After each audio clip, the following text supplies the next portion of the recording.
So one of my favorite things about basketball, and particularly basketball now, is how fast the game moves and how what happens earlier in the game can influence what happens later in ways that are really difficult to measure and really difficult for even the players themselves because so many of the psychological processes are so subconscious. They're very difficult for them to even convey. And I think oftentimes in analysis, because we can't measure it or because we can't describe it or because we don't know it for certain, we go away from even referencing it as a potential factor in a play. And I think that's a mistake. And I want to talk about this play from last night's Suns Warriors game as an example. The biggest play of the game, Jordan Poole gets wide open for a 3-pointer despite having an amazing game and already having beaten the Suns and giving Golden State this critical win. So I want to walk through exactly why I think this play, there's so many layers to it and the way of thinking. Even if I don't know exactly what these guys are thinking, I suspect that all of these sorts of factors were playing into the decisions they ultimately made. So here we go. Now there's a missed shot, and this is not technically a transition opportunity because it's slowed down, but the Suns are still retreating and trying to gather themselves.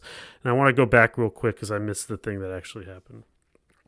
So watch Draymond Green first of all on this play.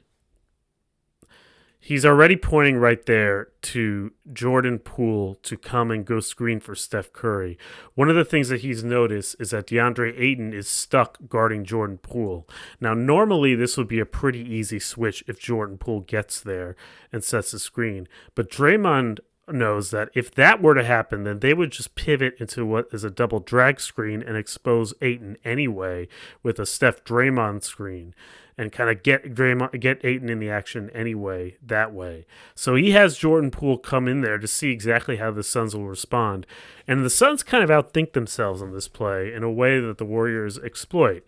So you'll notice here, it's now DeAndre Ayton that goes to Jordan Poole, not Jay Crowder. And I don't know exactly why that is, but my suspicion is that the Suns have seen that the Warriors love to use a double drag screen here, use this first guy coming through on Steph as a decoy when they really want to set up Draymond and Steph in the action. And were that the case, it would make sense for Jay Crowder to stay on Draymond because that way he can more easily switch it. They can more easily work against it. And Jay Crowder guarding Steph is much less of a mismatch than DeAndre Ayton guarding Steph. So that's why I think that they stay here and they kind of decide that this whole Jordan Poole thing running through is a total decoy meant to distract them. But of course, the Warriors see that the Suns are seeing that. And so it turns out this is not a decoy at all. There is no second screen. DeAndre Ayton is stuck here, not sure what to do. Do I trap Curry because it's Stephen freaking Curry? Or do I go to Jordan Poole, who's having a great game? And, one other thing to kind of note in here is that look at where Devin Booker is standing, because he, too, I suspect, is sort of not necessarily prepared for Jordan Poole to actually be an option. I don't think they've had Jordan Poole running through and catching a pass like this once the whole game. And maybe I'm wrong, but I don't remember noting it. So you notice how he's already further back here on Wiggins. If he was aware that this was a potential threat, that this was something that might happen, he would probably be much further up playing boxes and elbows in order to stunt between these two. And thus that would make Poole shot not nearly as wide open and perhaps force him to swing it to Wiggins for a more contested shot that they could recover from. So all of those things are playing into what's happening. There's so much game within the game here, and the end result is really a very simple wide open three for a great shooter and a critical play.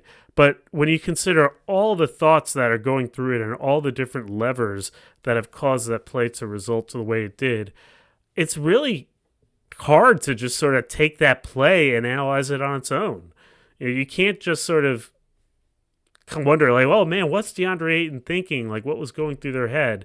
You can, I suppose, but so much else plays into it.